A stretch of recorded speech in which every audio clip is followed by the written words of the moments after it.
Ferrari arrived at the Italian Grand Prix at Monza with a clear objective: to put one of its SF-25 cars on pole position in front of the Tifosi. The plan seemed straightforward.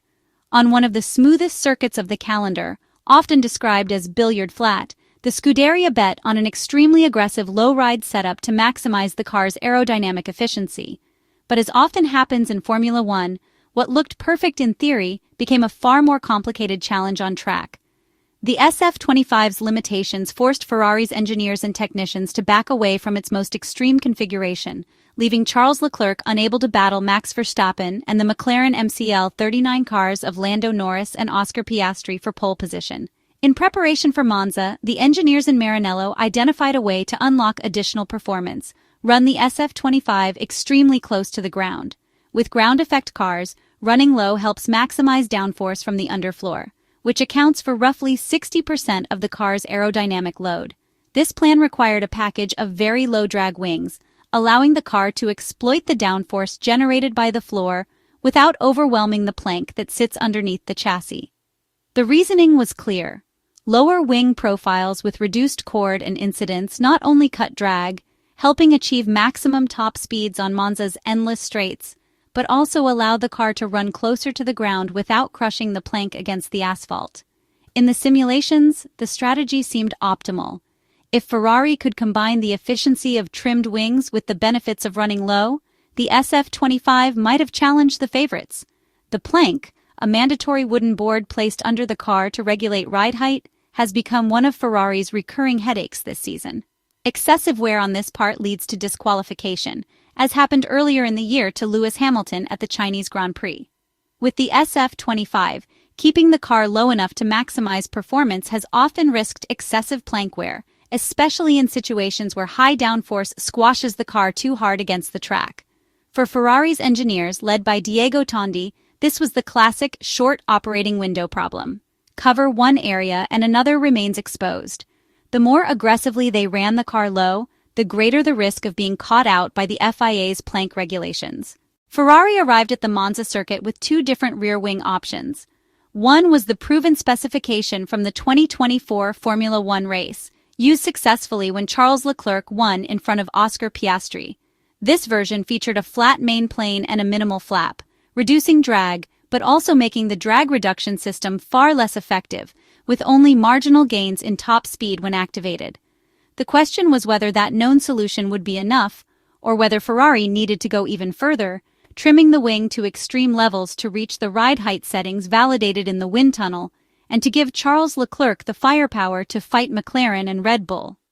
During the free practice sessions, Charles Leclerc tested a partially trimmed rear wing flap, with its trailing edge cut back. This modification reduced not only drag, but also downforce, which in turn limited how much the SF-25 was being pressed into the ground. The goal was clear: keep the car fast in a straight line while avoiding the excessive plank wear that has plagued Ferrari all year. On the other hand, Lewis Hamilton initially ran with a higher downforce setup, but after practice data analysis, the Briton too converged toward the lighter configuration tested by his teammate. The result was an SF-25 that was quick but demanding to drive. Both drivers found the car unstable under braking and challenging through the chicanes, particularly the first variante. By the time the qualifying session came around, Ferrari abandoned the most extreme trimmed wing option. Instead, they opted for a compromise: a slightly higher ride height combined with a less aggressive rear wing. The changes were subtle to the naked eye, but their impact on performance was undeniable. Charles Leclerc's task was further complicated by the lack of a slipstream.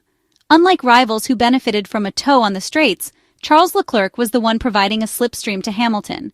This cost him crucial top speed and explains part of the 0.215s gap to Max Verstappen, who once again delivered one of his trademark magic laps. The whole field was within less than 1 second, and many drivers made little mistakes at turn 1, making it clear that the key to a good qualifying would be a clean lap. In a tightly fought qualifying, Charles was 4th fastest while Lewis qualified 5th, but tomorrow he has a 5-place grid penalty imposed at the Dutch GP, so will start from P10. For Ferrari, the decision reflected a clear shift in priorities. Rather than risk extreme setups for one-lap speed, the team focused on race performance. By avoiding the most trimmed wing, Ferrari hoped to protect tire life over long stints, minimizing sliding that could have destroyed the rear tires in a race scenario. While Ferrari hesitated, Red Bull committed. During the final free practice session, the Milton Keynes team trimmed the trailing edge of their flap, gaining valuable top speed without running into plank issues. At the speed trap, Max Verstappen hit 348.6 kilometers per hour, only 2.3 kilometers per hour down on Charles Leclerc, but significantly faster than Lando Norris by 2.9 kilometers per hour. Crucially, Max Verstappen's RB21 maintained strong performance in the technical middle sector of the lap. Ferrari's pace faded after Lesmo 2, while Red Bull carried its momentum through the rest of the lap.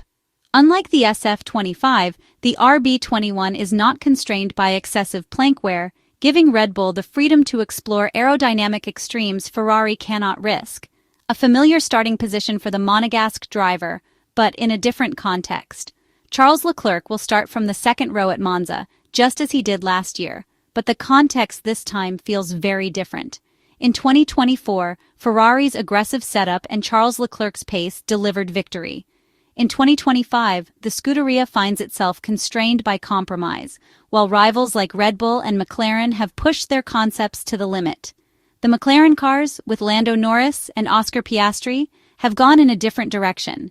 They may not match Red Bull's top speed, but their setup favors stability through the chicanes and tire preservation in the demanding Parabolica corner.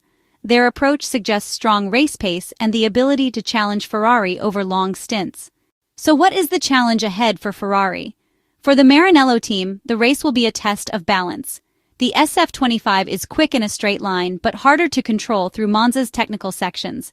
Protecting the tires will be critical, especially as rivals appear better prepared to manage degradation over the full race distance. Ultimately, Ferrari's hopes rest on Charles Leclerc's ability to deliver something special. The Monegasque driver has built a reputation for pulling off the unexpected, especially in front of the home crowd at Monza. But against Max Verstappen's Red Bull and the two McLarens starting ahead, the challenge looks far more complicated than it did 12 months ago. The Italian Grand Prix remains one of the most passionate races of the season, and Ferrari carries the weight of expectation from thousands of Tifosi in the grandstands. Whether Charles Leclerc and Lewis Hamilton can turn a compromised setup into a result that satisfies the home fans will depend on strategy, tire management, and perhaps a touch of good fortune. One thing is certain, Ferrari's bold low-ride plan has been put on hold. Without the trimmed rear wing, the SF-25 simply cannot run as low as Maranello originally intended. And in Formula One, compromises often decide whether you are fighting at the front or chasing from behind.